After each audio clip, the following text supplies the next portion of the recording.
why don't we go to Scott Atran, who I hope will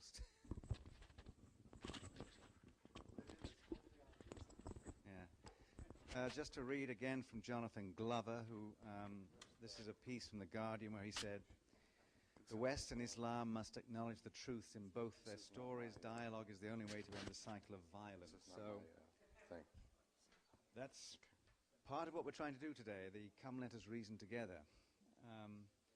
He also makes the comment here, dialogue may sound vacuous, but that is misleading. In our own country, we need not just any old talk, but some quite deep and sustained discussion of particular issues.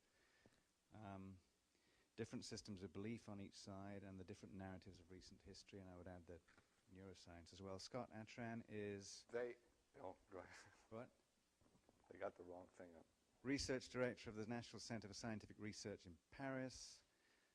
He wrote a significant book, In Gods We Trust, The Evolutionary Landscape of Religion and the Native Mind.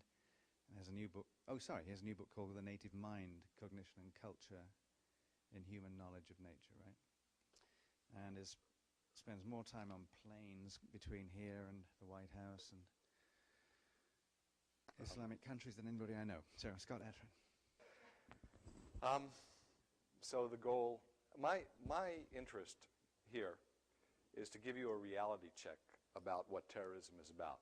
So far I've heard mostly ignorance and nonsense. You people really have no idea what it's about.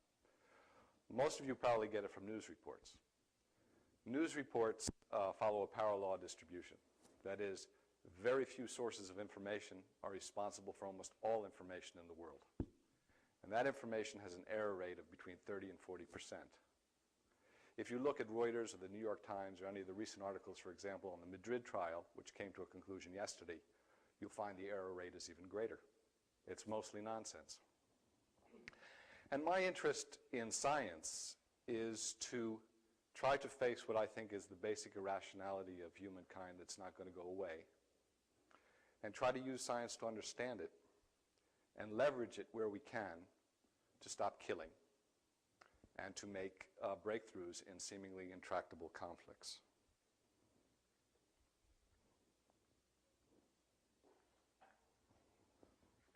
Sorry.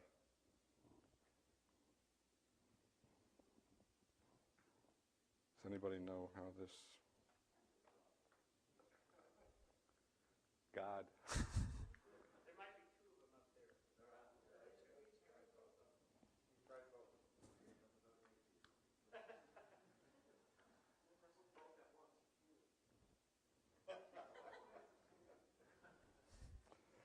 All right, I will start while they're trying to figure this out.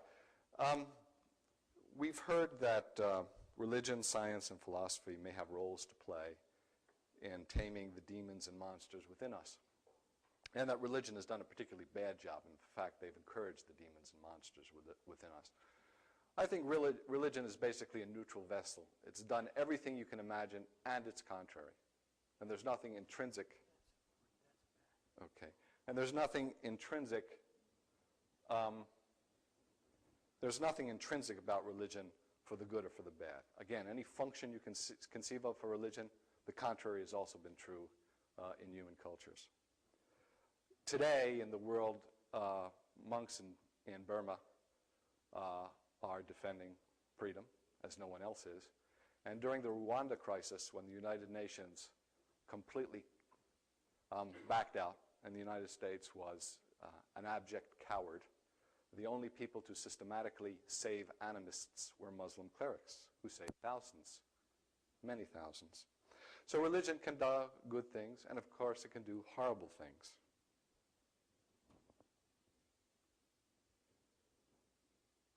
To say, as was said by a Nobel Prize winner last year, there are both good and bad non-religious and religious people, but only religious people teaches good people to be bad is a lesson in bad faith.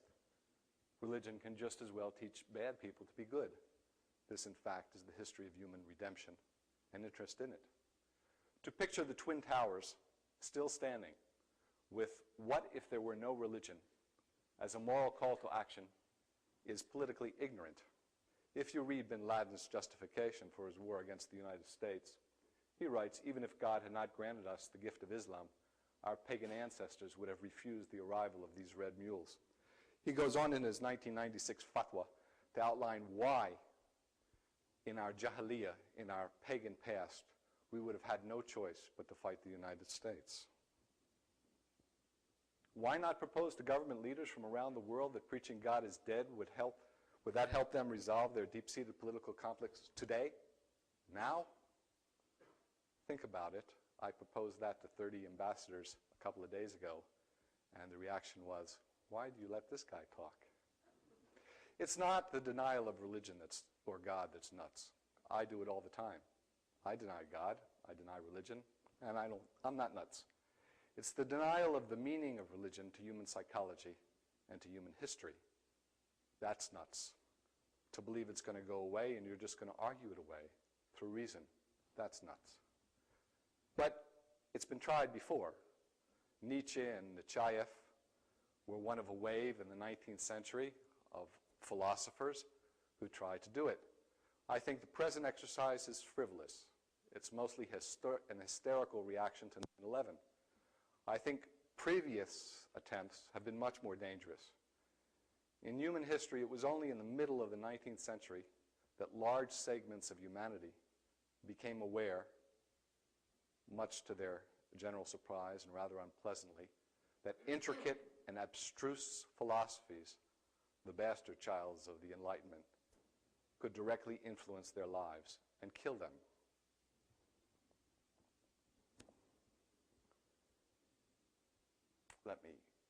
I'm going the wrong way, sorry.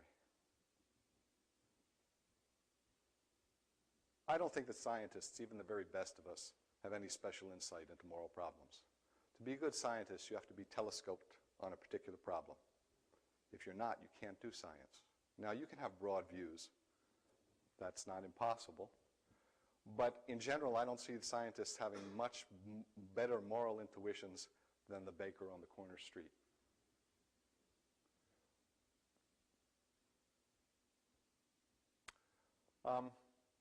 There have been statements about Muslims and Muslim radicalization that I just want to make clear. Religious education is inversely proportional, okay? It's a negative predictor of being involved in violence in the jihad. It is a negative predictor of being radicalized in prison. As far as madrasas are concerned, we've done, I think, the only serious study of madrasa. We've taken every single terrorist incident to date known. Okay? We've analyzed where they come from, what their origins were, how they got to where they did, and of about 60,000 madrasas, 15 have been involved in violence. 15. So that's like saying, well, Columbine had a bunch of crazy kids. We should shut down the high schools in the United States. One example, scientists are not immune to supernatural entities too. We believe in memes. Well, some of us do. These are things that don't exist in space and time, that can't be pinned down, they're in constant flux. I think that knowing evolutionary constraints on moral judgments can help us not make mistakes. So communism tried to convince us that there was not any intrinsic competition between human beings for status and prestige and wealth, and you can just deny it and it would go away. And of course that ran up against human nature, as we all know. But I don't think that evolutionary intuitions or studies about human morality are going to help us much in a global world where strangers and nations and the globe itself is at play, because evolution didn't produce that understanding any more than it produced understanding in us of the infinitely small and the infinitely big. We're not intuitive quantum physicists, and we're not intuitive Darwinians any more than we're intuitively able to judge moral propositions for strangers and nations. I do think that morality, working with different kinds of scientific findings about morality, can help us compose something new to deal with this. But again, I don't see any automatic or obvious way to do this. I'm one scientist who's very pessimistic about our species. We have intermittently killed one another. Violence itself in the human race follows a power law distribution. That is, violence, quotidian violence, is actually declining, but very few events are causes for major, major violence. That's tens of millions of people. And if you follow it up to the next level, that is the next outbreak, the prediction is hundreds of millions of people will be dead. Okay? As for current forms of terrorism, as I said, there's an inverse correlation between getting involved in religion and in violence, and a very little influence of the madrasas. So it's nonsense to claim that Al-Qaeda's viral movement is a nihilistic movement. It's a deeply, deeply moral movement. The ultimate ambition of global jihad is to inaugurate a just and righteous society for believers the world over. There is no, let me go back one. At this point, the most dynamic terrorists belong to spontaneously self-generated, self-organized networks of friends and kin who are radicalized collectively and collectively decide to carry out terrorist operations.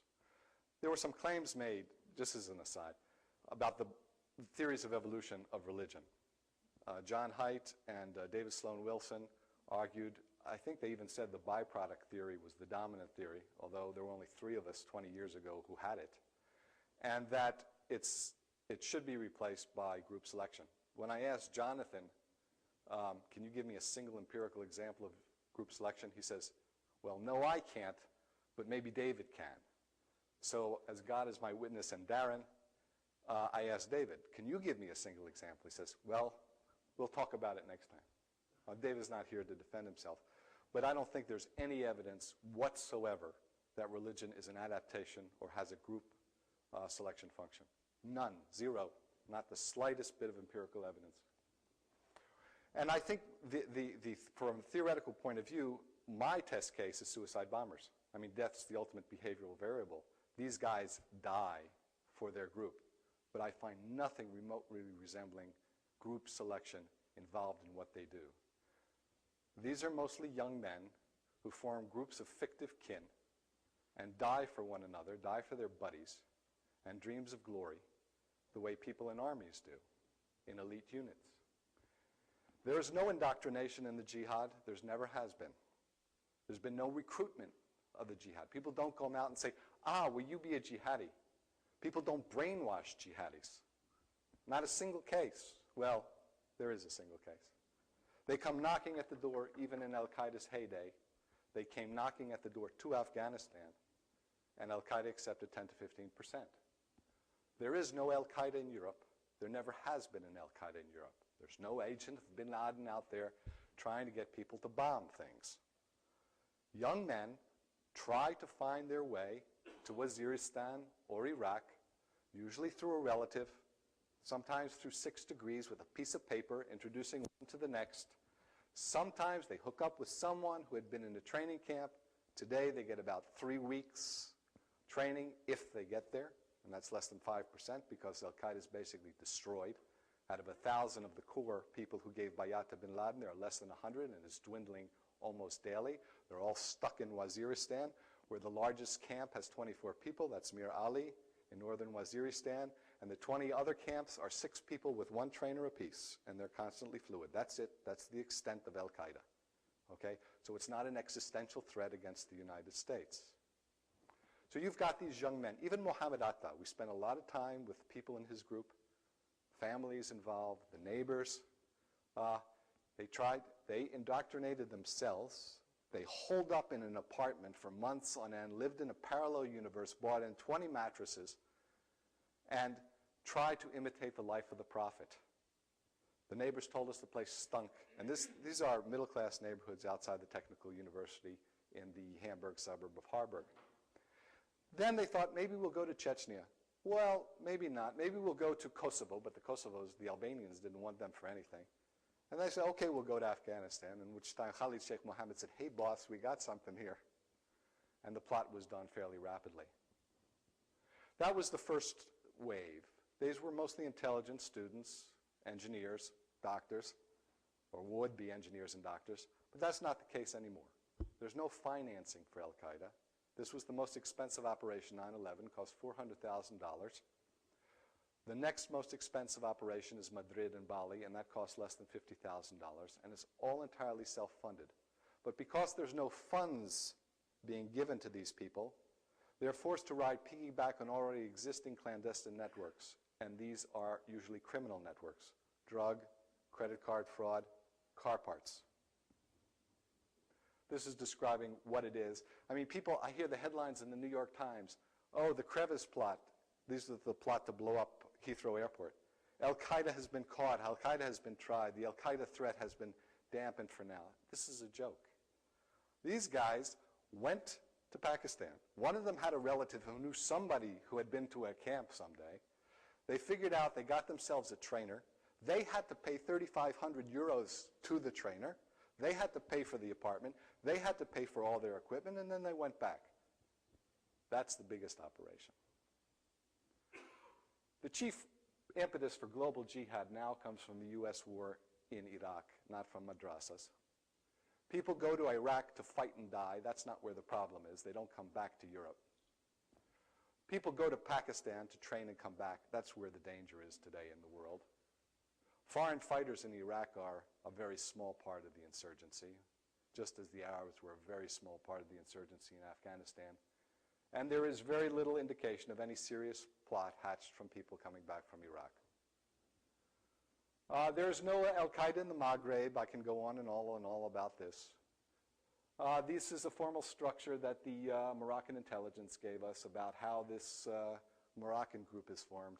And these guys all come from the neighborhood, and they hang around in cafes, and there's no formal structure, and bin Laden's not out there. And there's no hierarchical organization, command and control, recruitment, or brainwashing. It's about flat and fluid networks of friends, families, neighbors, schoolmates, workmates, and soccer buddies who self-radicalize and go looking for Al-Qaeda.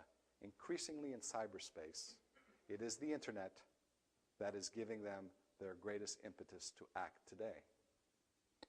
This is just the Jama'a Islamiyah. This is the most hierarchically structured of all the jihadi groups left after Al-Qaeda. And you can see we've plotted all the kinship relationships. It's mostly families. Here are some of the marriages involved in making the plots. Weddings is where people really make plots. Okay, wedding ceremonies and restaurants, not mosques. People go to mosques to pray. They don't go to mosques to plot. So let me just briefly go through one of these plots, and that's the Madrid plot, again, which was finally reached its end yesterday. So you started off back up in 1994 with those three guys up there at the top. They're Spaniards. These are losers. They work in a mine, and they sell dynamite to fishermen to blow up fish, and they get thrown in prison. These guys on the left, they all live in one square block in the town, in the neighborhood of Jama Mezouak in northern Morocco. And the guys on the right are mostly Syrian refugees from Hafez al-Assad's crackdown in the 1980s against the Muslim Brotherhood. These guys were tried as being the Al-Qaeda cell in Madrid after 9/11, of having received Atta and some of the others. The Garzón, Baltasar Garzón, who's this great hero for arresting all these guys, the Spanish Supreme Court overturned all their convictions. There was no evidence whatsoever that they had anything to do with Al-Qaeda. What happens is they get put in prison. Garzón puts them all in prison. And a group of young students, Moroccans, fairly alienated, start meeting with one another. And with Yarkas, he's that supposed leader, the Syrian leader of Al-Qaeda in Madrid. I should mention that the same thing is true of Mohammed Atta and his friends, Ramzi Bilnarshi, Ben Shehi, and Jarrar, and the others. The reason they got together in the university was because the Moroccans formed a group of friends in the restaurants and in the mosques, and all the people who weren't Moroccans, the double alienated guys, became the Hamburg plotters in the dorms and in the apartments. This is where they used to chant jihadi songs at the Naval Carnero River and have picnics with one another and play soccer. And then what happens is this guy, Zuhair, I have a wonderful picture of him. He's a male strip dancer. He's in jail with these losers, the Spanish guys, the dynamite guys, right? And he's got a police handler named Victor. And Victor says, hey, Rafa, go back up to northern Asturias and try to get a market for this dynamite so we can get these guys again.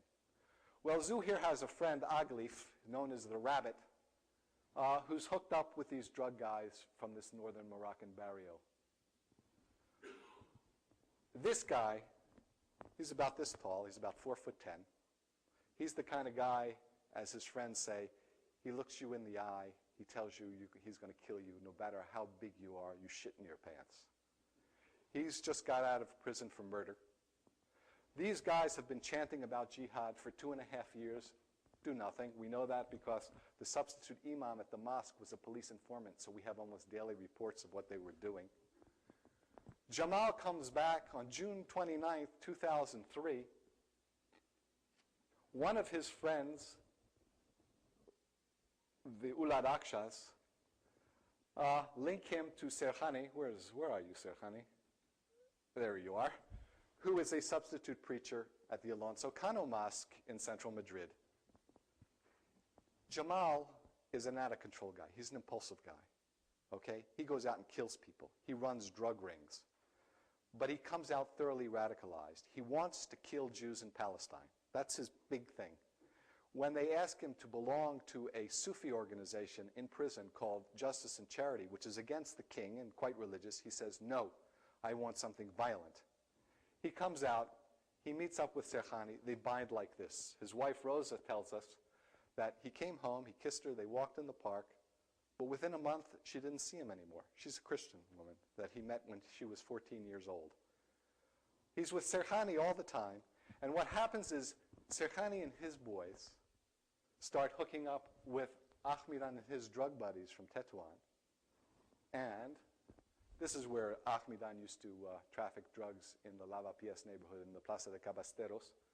This is where they all used to meet at the Alhambra restaurant and have sandwiches. And they bond. And the interesting thing is, most of the guys fall out from the religious group. Half of the guys fall out from the drug group because they don't want to be religious. And these guys, they don't want to do anything. They just want to talk. So what happens is you get a bonding, almost accidental, of these guys. And it's Zuhair, this male strip dancer, who just got 10 years imprisonment yesterday. He is the one who figures out to exchange dynamite for hashish and make bombs. Now, the interesting thing is that 4 of the 7 Madrid bombers who blew themselves up at the end all were Jamal's friends. They were drug runners. They had nothing to do with jihad. Zero. They were drug runners, and they blew themselves up. And the ones who escaped, because they were taking out the garbage when the police was coming, they wound up in Iraq, and they blew themselves up. We went to their neighborhoods where they lived. This is the neighborhood in the Jama Mezouak barrio of Tetuan, and they all grew up here. And lo and behold, when we found out that the 4 of the 7 guys who blew themselves up in Madrid came from this little neighborhood, we found that there were about a dozen suicide bombers who had just gone to Iraq, 4 of which had been identified by their DNA, sent to the Moroccan authorities by the Americans. So this 2-block area, okay, has sent maybe up to 30 suicide bombers. None of them are religious, to tell you the truth. This is the mosque where many of them prayed, but it's not the mosques. It's the Chicago Cafe. It's the soccer field where they're all soccer buddies. All the guys who went to Iraq to blow themselves up that we have the DNA for, they're all soccer friends. When we asked the police who were trying to figure out in Madrid what was going on, we said, hey, is there a soccer field? Oh, yes, there's a soccer field by the Akshas. We asked the people in the neighborhood who was playing soccer. Happened to be all the guys that eventually became the plotters. Now, I go into the neighborhoods and I ask these guys, the young guys, who are your heroes? What are your dreams? Okay? Because that's what you got to fight. You've got to fight their heroes. You've got to fight their dreams. And this is the list, about 50 people, 50 young. It's the little kids who talk to me in my broken Arabic. They speak Moroccan Arabic, which I can't understand. I use Levantine. And number 1 is Ronaldinho. He's the Brazilian soccer star for the Barca club. Number 2 is Ito. He's the black Brazilian soccer star. Number 3 is the Terminator. They have no idea that he's related to the present governor of California. And number 4 is Osama bin Laden. I should say this is the Plaza de Salvador Servos in Ceuta, which is the Spanish enclave just north of the Jama Mezouak, belongs to Spain. There are 2 cafes here, one right there which belongs to the Madrid club, one that belongs to the Barca club. Al Jazeera is on all the time, and the kids sit there, and the brothers sit there, and they comment on the news. I don't know if any of you watched Al Jazeera. You get 15 minutes of Iraq with people running through the streets with their kids' brains falling out. You get 10 minutes of Palestine, which isn't as bad, but it's pretty gruesome, and you get 1 minute for the rest of the world. And the people watch this, and television is very important. People watch this, and let me tell you, you would want to join the jihad. They say, how can they do that? How can people let these people kill children like this? Okay? We've got to do something. It's a little bit like Jews who say, never again. Never will we allow this to happen again. That's what you've got to combat. All right. Just a very fast sort of conclusion. What is radicalization all about? First of all, we've done, I think, the only empirical studies that show that humiliation has nothing to do with it. Humiliation is negatively correlated with willingness to commit violence. Okay? What does do it is moral outrage. They're doing it to our people. And it only works if that moral outrage resonates with your personal experience. In the United States, there is no possibility. Why? Because Muslims in America buy into the American dream. Their demographic profile is exactly the average. They're underrepresented in prisons, just like Jews are, and they're thoroughly integrated. In Europe, they're 5 to 20 times likely to be poorer. Their representation in the prison population ranges from 60 to 80% of the total prison population. You know how many, by the way, talk about hysteria. We have Congress, and I've testified before many committees, pushing billions of dollars to fight radicalization. Does anybody have any idea how many Muslims have been radicalized in U.S. prisons? Take a wild guess. 2. Exactly. Folsom Prison. You knew this. 1 out of 1 million. That's very low. Very low.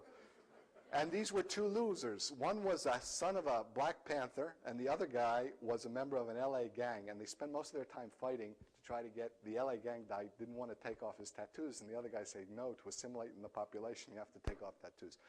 Anyway, they finally got some guys to do this, and they dropped a telephone on the outside, and the FBI put 500 people on this case.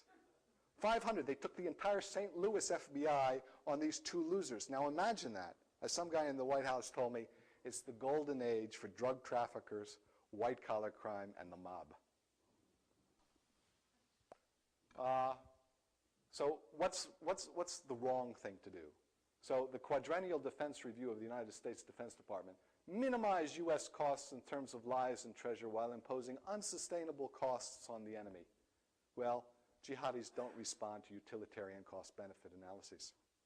They respond to moral values and are more than willing to die for the cause. The more pressure you put on them, the more they're willing to die.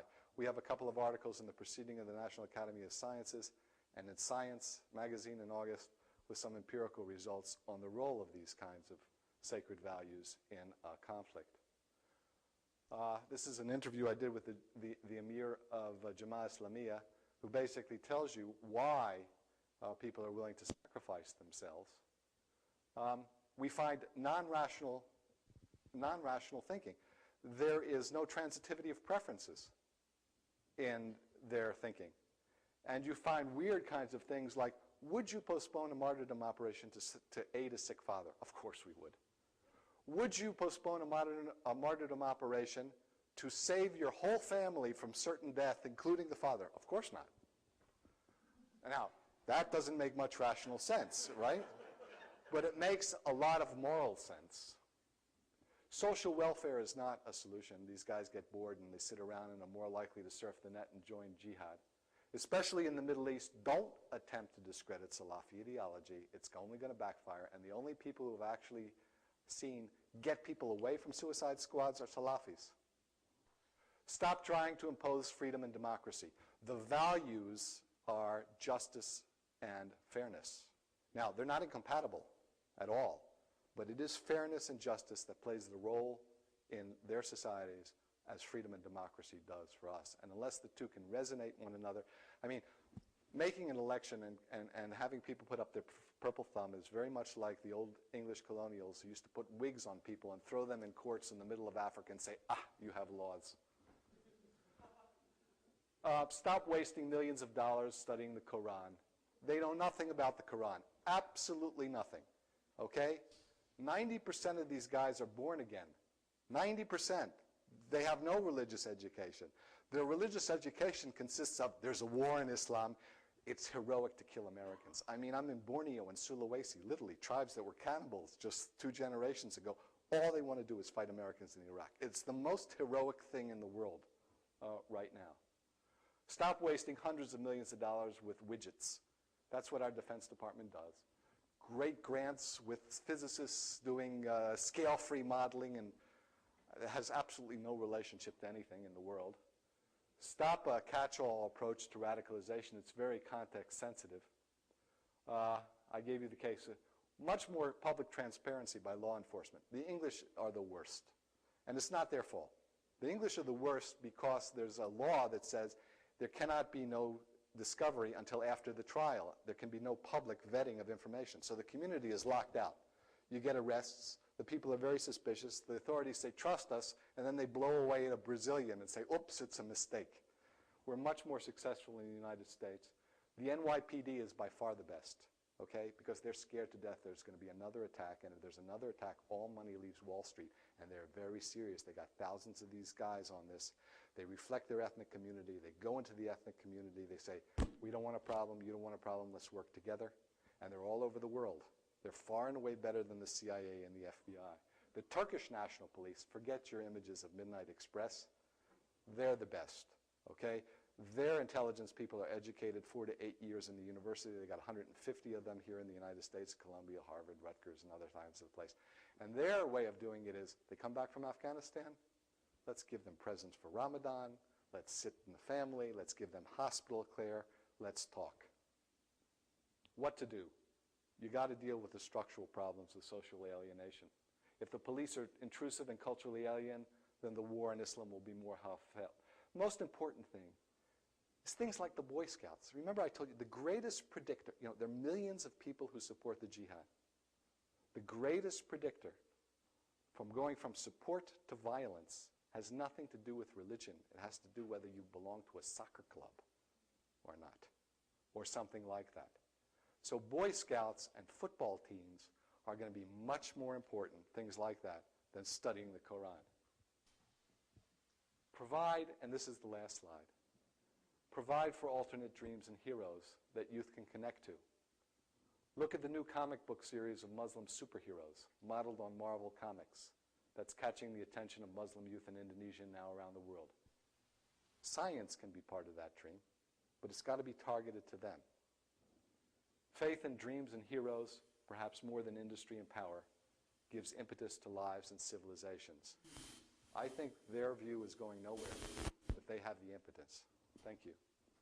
Thanks, Scott.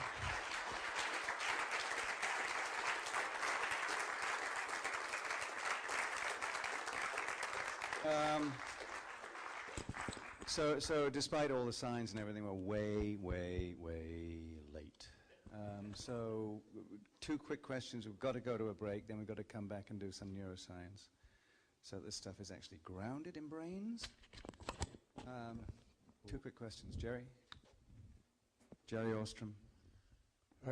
Thank you very much. That was really interesting. You're probably familiar with the very controversial effort at prediction markets that the Defense Department funded some economist friends of mine, actually.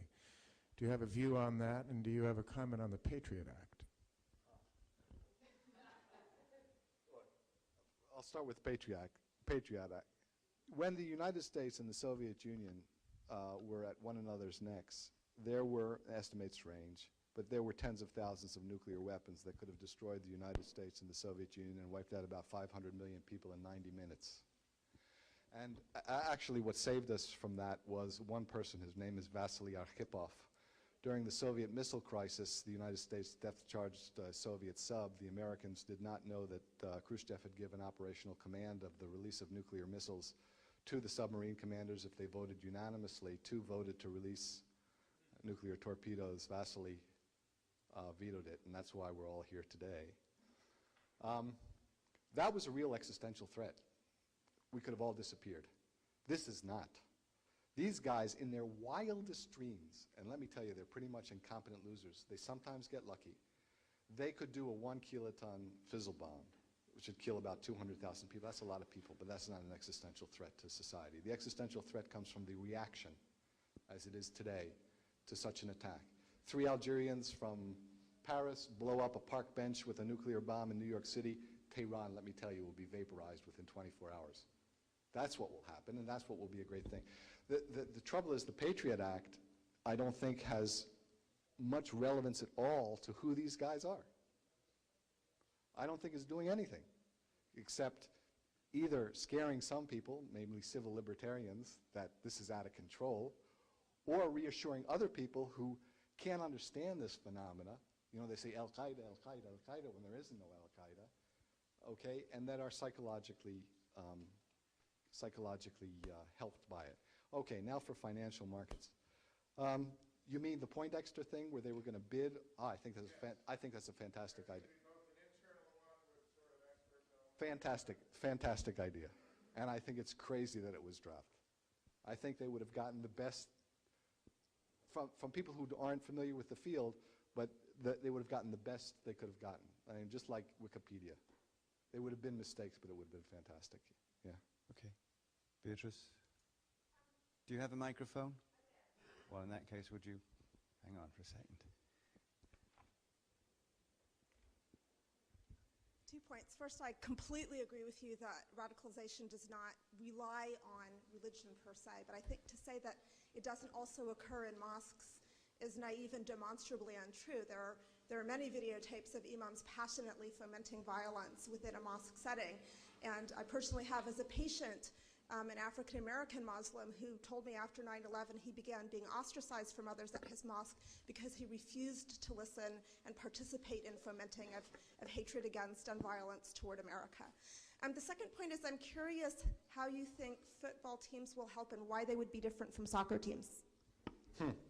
Okay, on your first point about my claim about the unimportance of mosques and imams being demonstrably false, I don't think a single anecdote is going to do it. We've got a database that involves thousands of cases, including all known cases of all terrorist attacks ever done, and it's not a significant factor. That's just a fact. Okay, so if you can show me countervailing data, I'd go for it, but we don't find it. To claim that there isn't a role for that even within those social networks is not validatable, frankly.